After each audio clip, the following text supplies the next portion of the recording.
Welcome to the GameSmith's Table Talk. This is a roundtable format discussion where I and my guests try to cover 3 tabletop role-playing related topics in 15 minutes. If you know anything about tabletop role players, then you'll know that this is an ambitious goal. Let's head to the table.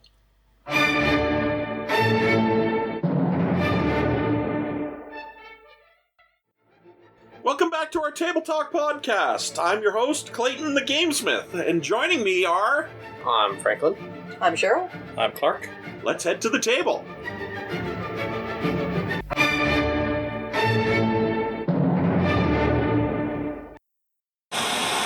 The views and opinions of the panel are their own and do not reflect the views and opinions of any other individual company or organization.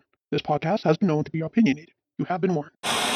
We're going to be discussing digital versus hard copy books. I very much like hardcovers. I cannot sit at a table without a hardcover nearby. The room in which we are actually recording this, just about all sides of the table are covered in game books. Everything is within a quick arm's reach or a 3-foot slide of the roll of the chair. Being able to look up something very quickly on the phone or on a tablet is very helpful. When you don't know what it is that you're trying to find, or when it's like, I don't know what book that's in. But when you use the resource on a regular basis, you know where to find it. And it's just a matter of flipping to the page. And there has been numerous occasions around this table where things have been looked up in the book faster than they've been typed in and searched for on a device. True, especially tablets. Yeah. Mm-hmm. Because they're using the PDF search engine. And It's less than ideal. Yeah. Yeah. Surprising our listeners, I'm sure I'm going to take the middle road on this, because I've been so polarized in my opinions thus far on this show. But, yeah, there definitely are pros and cons to each. I agree with most of the points around the table. Clayton's absolutely right that we have, once you find your way around the book, people can pretty consistently find a rule or a spell or feat faster in the book than on the devices. As we've talked about, things like Archives of Nethys are a fantastic resource, but they're also predicated on having data or Wi-Fi and are also limited by the speed of that connection, which can slow you down. It is worth mentioning one major pro of PDF versions of books that we haven't really talked about yet is that they're also usually a lot cheaper than the physical copies. And portable. We've talked about the portability, but the financial advantages to them are worth considering, because let's say, for example, you're a new player. All of us sitting around the table have a fair amount of experience and have all sunk a fair amount of money into the game to have these collections of books. But if you were a new player just starting out, especially if you didn't know if this was going to be your thing, buying a PDF version of a book rather than a hardcover is a much easier pill to swallow. Mm-hmm. Much smaller investment, too. Yes and no. Paizo, I can't speak to how D&D does this, or Wizards of the Coast, but Paizo, if you are a member of the Paizo team and you buy a book online, the PDF is free. Yes, if you buy the hard copy, the PDF is free. If you buy the hardcover, the PDF is free. So, yes, it's more expensive to buy the hard copy, but then you have both. But you could also just buy the PDF copy for usually about 1/3 the price of the hardcover. Yes. Because you're not paying for shipping and handling, you're not paying for the printing of the physical book. Jumping outside of Pathfinder, it's much easier to bring a product to publish as a PDF version, because you can just put it up on any file sharing site. Infinitely and download that easier. Way, which has led to a kind of a renaissance in small indie games as well, because a team of 3 or 4 people can sit down, write a game system, and put up a PDF version. Whereas it would be impossible for that same team to get their game to the publisher, to a publisher, to a printer, to print 500,000 copies of a hardcover rulebook to sell to people. But they can put it up on a file sharing site and distribute their game as a PDF much more easily. Mm-hmm. And you see a big thing with Kickstarter and different print on demand. That being said, as we have kind of talked about, the PDF versions are it's a technological system, and as such is based on your technology actually working. We've talked about the issues with the PDF search function, lacking processing power if you're holding your things on a cell phone or a laptop. A laptop's usually pretty good, but a cell phone or a tablet. Wi-Fi connection, not having cell service. Forgetting your charger, yeah. None of these things are a problem with the physical copy. And as Clayton said, there absolutely is a certain charm, a certain weight of tradition behind having the physical books that does add something to the experience. Yeah. When I look at my first edition player's handbook for D&D, I can tell you what happened with every single stain, with every single mark, with every single tear on that book, because it was sitting at the table and something happened at the table that caused that event to happen. So there is a very strong nostalgic connection to me and my game books. Also, being a stationery addict, there is nothing better than the smell of a freshly printed game book.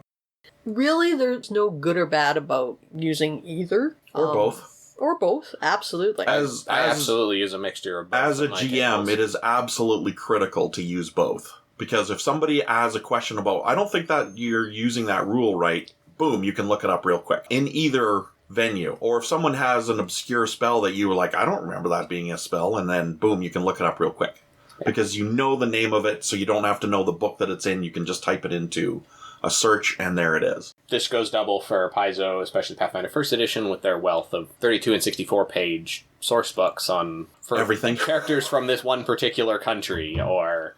Right. One other thing that I want to say that I think I've pretty much gone through with my thoughts on this matter is it's a lot easier to have something printed out from the PDF or electronic version than the hard copy. If you need a map from page 15 of an adventure, it's easier just to take your stick in and say, hey, I need page 15. I have seen some physical versions of modules that do provide tear-out maps, which is excellent, and I wish more developers did that, but it's definitely few and far between.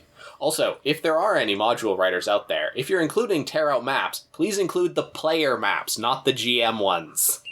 Does anyone have anything else they would like to add? I think Nope, I'm good. All right, so we have exhausted this topic, and we're going to move on.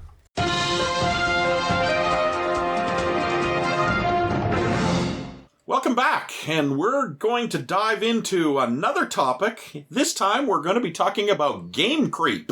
And this is not gamers who look at you weird. We're actually talking about game creep that you have information that is transmitted from one part of your life experience to another because you're playing different editions of the same game. Or you're playing very similar games, like Pathfinder to D&D, or first edition to second edition to third edition to 3.5 edition to Pathfinder. And so that's what we're going to talk about. Dealing with game creep at your game table.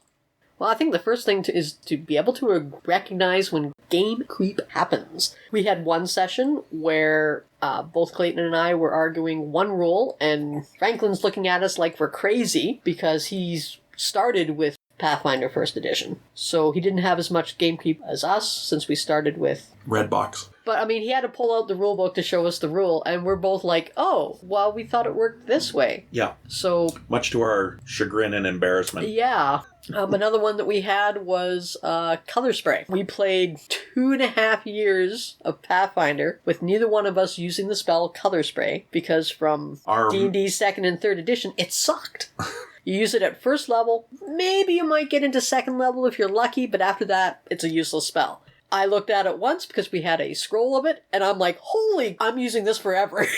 Because it's an awesome spell in Pathfinder. I can confirm, I've had tables where we've literally almost had a party wipe because we got hit by a color spray spell. Yes. So, recognizing when it happens, and it will happen if you've played more than one version of anything. Mm-hmm. And I think it's definitely more common with older gamers because they're drawing on a whole library of experience with former games and former game systems. Can I qualify that to say experienced gamers? Because you can be older and playing for the first time.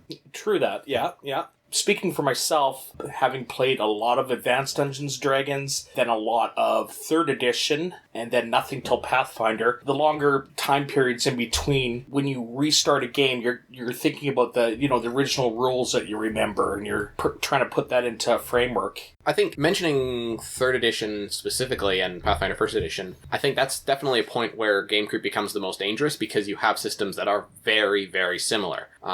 Most of you are aware that Pathfinder 1st edition was written to be directly compatible with 3.5 D&D, and so there are very, very minimal differences in the rule systems. That being said, there are a few edge cases where things work slightly differently, and if you ran 3.5 for a long time and jumped to Pathfinder, probably just kept running with the old 3.5 rules. Well, and I'd also like to clarify that a little bit, because Pathfinder became advertised and thought of as D&D 3.75, because when the Pathfinder rules came out, they were using the 3.5 rules. But then when the hardcover came out after the playtest, they modified those rules slightly, and there were some significant changes. So while I would say 90% of the game was still 3.5, the differences were enough to say that this is still uniquely Pathfinder. Yes, but then the mindset becomes that you're using the rules from 3.5. And there's game creep is going to come in from a Yes. lot of those rules. Yeah. And would be subtle changes to the 3.75, i.e. Pathfinder rules. If you know, my point was, yes, simply that if you know that 90% of the rules are going to be the same, you're going to generally assume that the Pathfinder rule is the same as the 3.5 rule. Yeah, and you don't read up on it. Whereas if you jump to a completely different system, then I would argue the game creep isn't as common. One thing I have noticed as a GM running different systems is that I tend to, because I've spent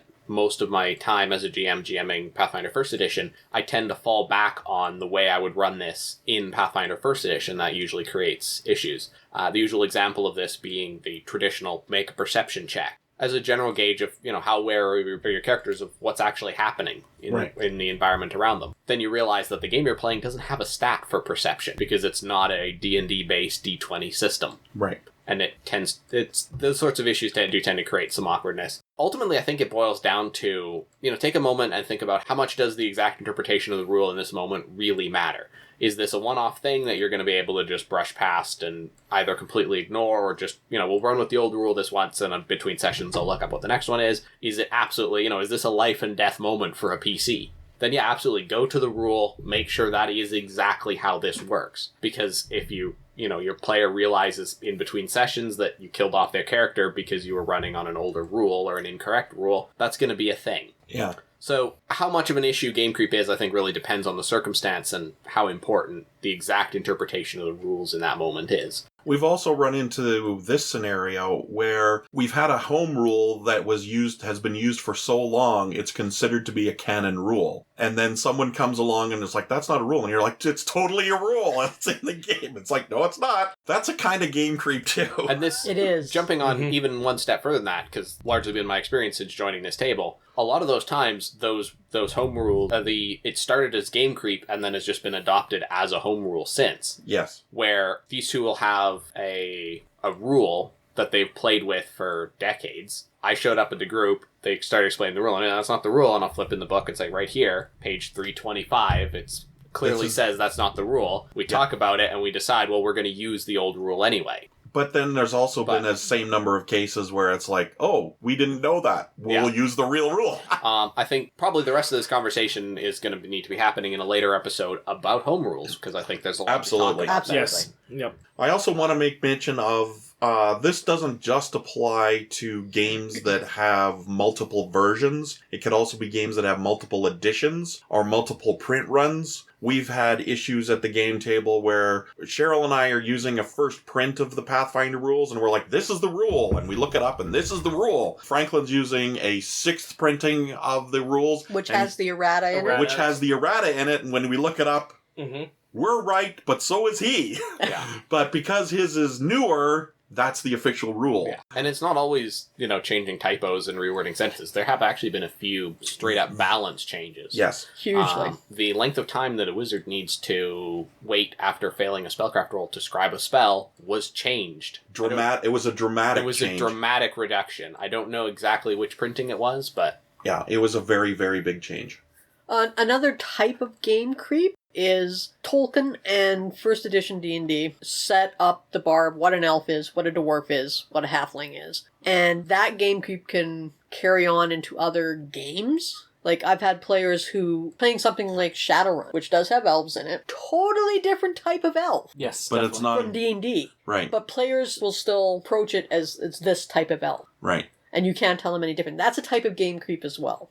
Yes. When I look at one of my favorite games beyond Pathfinder is Star Wars 2nd Edition. And Star Wars 2nd Edition made some dramatic changes from 1st Edition. And then 3rd Edition, which is really a 2.5, it's a clarification of 2. There are subtle changes to it. And if you aren't really paying attention, you're not going to notice it. So There are things where it's just easier to go with the old rule, rather than trying to pore through the manuals, like Franklin was saying, and waste time at the table in order to do something for a change that isn't going to amount to a very substantive impact on the table. Exactly. Now, I mean, if you're playing with the same group of players and for a long time, this really isn't going to be too much of a problem at your table because you're all going to pretty much game creep the same way. It's when you get different mixtures, like Franklin said. Clayton and I have been playing for 25 years plus. Just together. We do have a certain set way of doing things, and we're on the same page on a lot of stuff. And then Franklin comes in, and he's actually read the Pathfinder First Edition front to back. Cover to cover, yeah. Where we've skimmed it. Yeah. I've read this 16 times from all the different versions. I don't need to read this word for word. Yeah. Turns out I do. Exactly. So for players and GMs who have been playing for quite a long time, when you dive into a new system, be aware that you're going to hit some game creep, and you're probably not going to want to read front to back, but be aware that the players at your table that do are going to... They may call you out on it. And just have that discussion, decide which one you're going to use. I think definitely learning to properly adjudicate rules disputes is a really important part of being a GM. Absolutely. Knowing when to put your foot down and use your authority as the GM, knowing when to give the player some concession, knowing how to properly handle those sorts of disputes. This is all the sorts of things that you learn through experience. You have to accept that there are times when, as the GM, the players will be wrong, and you have to explain to them how exactly the rules work. There are times when you, as the GM, will be wrong, and you have to just swallow your pride and concede to the players that, yeah, no, that's not what the rule says, and we'll adjust accordingly. But I think in either case, don't let it get in the way of having fun at the table. Oh, absolutely not. It's a matter of a player having some game creep where he's bringing, an idea from a previous version or previous game into your current game, and it's not changing the mechanics. It's just like a reflavoring or a reskinning of something as they remember it. Using, the wrong god name. There's a phrase I've seen... It's popped up quite often in role-playing blogs and discussion stuff, too, of the rule of cool, where there's definitely times, as a GM, where a player has had an idea or suggested something, and we straight up acknowledge, you're really stretching how that rule is meant to be used, but it's a really cool idea, so we're gonna run with it. Right. One other thing I do want to mention, just sort of as the young, I guess the younger brother of game creep, would be setting creep. If you're jumping to a new setting, it's worth taking a look and make sure that your assumed norms from other settings are the same as they are. The new setting is written in a similar way to the old setting, because sometimes writers do take a chance and change up really established norms. I've talked a little bit in the past about the fact that I'm a huge fan of the Eberron setting, and one thing that really jumps out about Eberron is that especially the drow and the halflings of Eberron are not the same as the drow or halflings in, say, Forgotten Realms or Golarion. Pathfinder elves are not the same. This is true. Pathfinder elves are not. Well, no. We could throw caution to the wind entirely and say, look at any player character race from the Dark Sun setting. None of those races are the same as any other race anywhere else. Right. Yeah. So be careful if you're jumping into a new setting. If you're going to play a particular race, do a bit of reading and find out how does the culture actually work with these races. Sometimes the writer will have done something different with them, and that is a huge part of the fun of exploring a new setting, is looking at an old race through new eyes. Absolutely. Now, we seem to have gotten a little bit off topic on Game Creep overall. I don't have anything more to say on it. The only thing that I have to say, just a reminder to players and GMs alike, to give yourself a break and allow the fact that this is going to occur, and if it does, don't turn it into a thing. And as long as that happens, everybody will continue to have a good time and further this hobby. And that's really all we want to do. All right, well, we're done with that topic. It was a little longer than we expected. So we'll see y'all at the table.